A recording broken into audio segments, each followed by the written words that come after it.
ఇప్పుడే జీ5 app download చేయండి. చూడండి మీ ఫేవరెట్ టీవీ షోస్ ఎప్పుడైనా ఎక్కడైనా.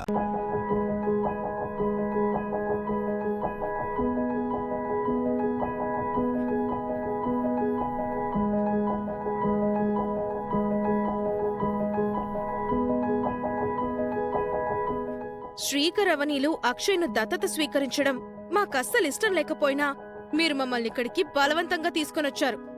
బలవంతంగా అంటే మీ ముగ్గురిని తాళతో కట్టి తీసుకుని రాలేదు కదా నిహారిక. ఇల్లరికం, ఈ మధ్య నువ్వు చాలా ఓవర్ చేస్తున్నట్టున్నావు.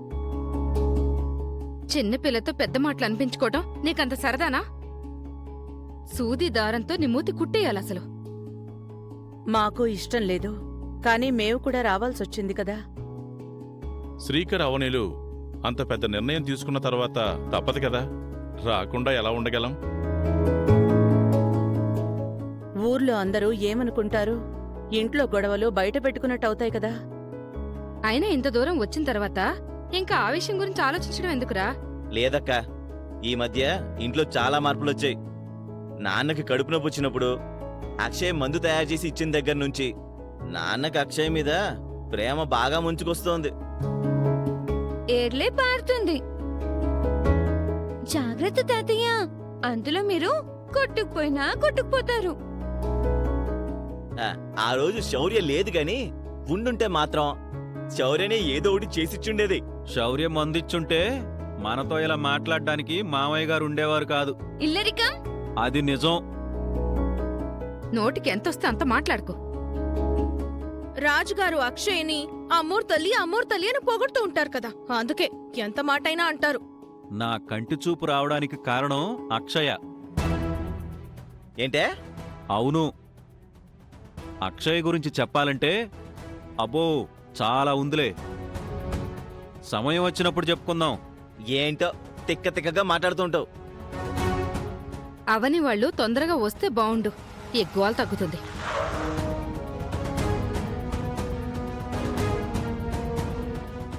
అదిగో వచ్చారు.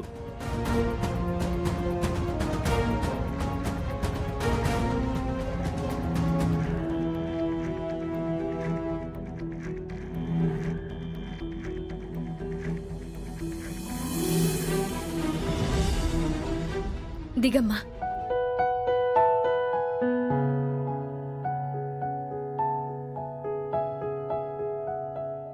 పద.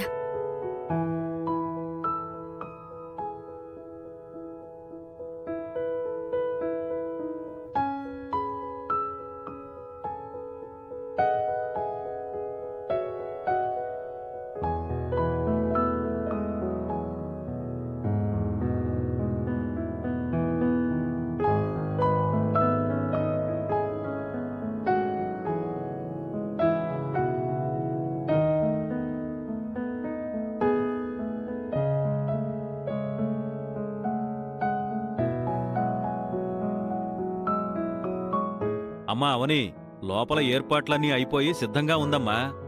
మీ ముగ్గురు అలా నడిచొస్తుంటే మీ కన్న కూతుర్నే తీసుకునొస్తున్నట్టుగా అనిపించింది. కన్న కూతురే కదా.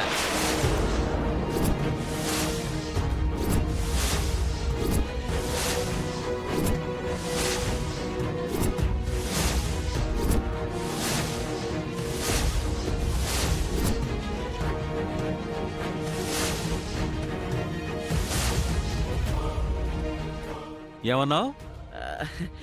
అది అది అదే రాజుగారు, దత్తత తీసుకుంటే కన్న కూతురే అవుతుంది కదా అని మా ఆయన గారి ఉద్దేశం. నువ్వు మీ ఆయన గారు ఏ ఉద్దేశాలతో మాట్లాడతారో అస్సలు అర్థం కాదు.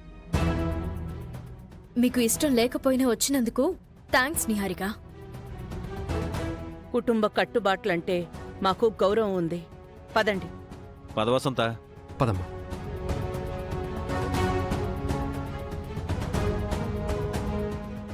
ఇట్రా ఏంటి? రా చెప్తాను, రా. ఎందుకలా లాక్కొస్తున్నావు? ఏదో పేరంటానికి పోతున్నట్టు పోతున్నావేంటి? ఆ దత్తత స్వీకరణ కార్యక్రమం అట్టర్ఫ్లాప్ చేయాలనుకున్నాం కదా. అవును, మరి దాని గురించి ఆలోచించకుండా టక్కు టక్కు అని ఇద్దరు నడుచుకుంటూ వెళ్తున్నారంటే? నేహా దేని గురించైనా అనుకుందంటే అంత ఈజీగా వదిలిపెట్టదు. మర్చిపోదు కూడా. ఈ పాటకి ఏదో ఒక ప్లాన్ వేసుంటుంది. అవునా బంగారం, నువ్వు ప్రీ ప్లాన్డ్ గానే ఉన్నావా? నా గురించి సర్వం తెలిసిన వాడివి నువ్వు. శౌర్యకున్నంత షార్ప్నెస్ కూడా నీకు లేకుండా పోయింది. అంటే మనం అనుకున్నవేవి సక్సెస్ కాకపోయేసరికి ఈ మధ్య నా బ్రెయిన్ కొంచెం మందగించిందిలే. ఇంతకీ ఏం ప్లాన్ చేశావు? ఉండు.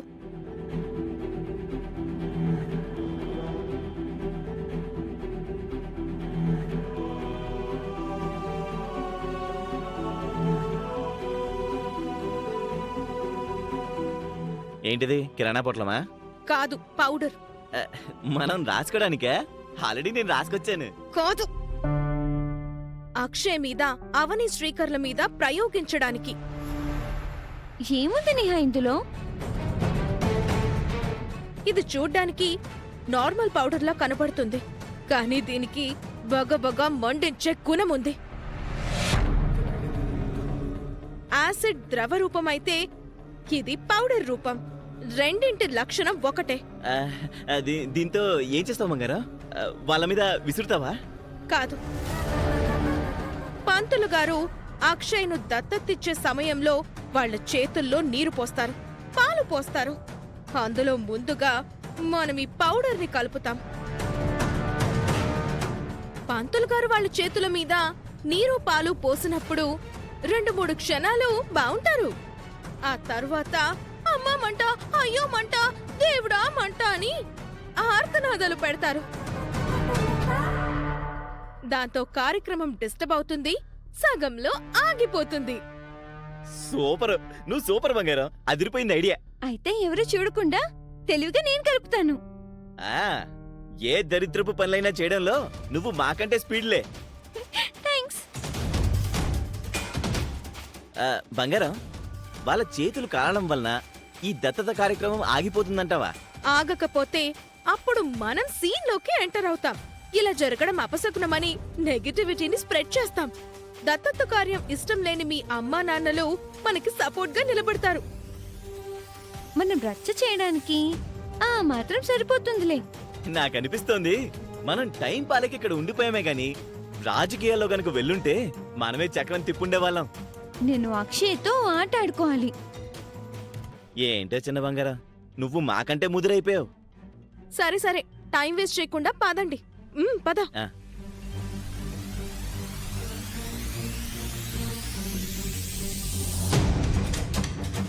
మాతోలాగా మా నీడలాగా వచ్చారు, సడన్ గా మాయమైపోయారేంటి? అటు వెళ్ళి అమ్మవారికి దండం పెట్టుకుని వచ్చానులే. ఇది సవ్యంగా జరగకూడదనే బాబా. ఈయనిక మారడు. ఈ దత్తత స్వీకరణ కార్యం అమ్మవారి దయతో జరుగుతుందన్నయ్య. ఎవరు ఎలాంటి ప్రయత్నాలు చేసినా ఆగదు. జీ5 యాప్ డౌన్లోడ్ చేసి అన్ని ఎపిసోడ్స్ పూర్తి ఉచితంగా చూడండి.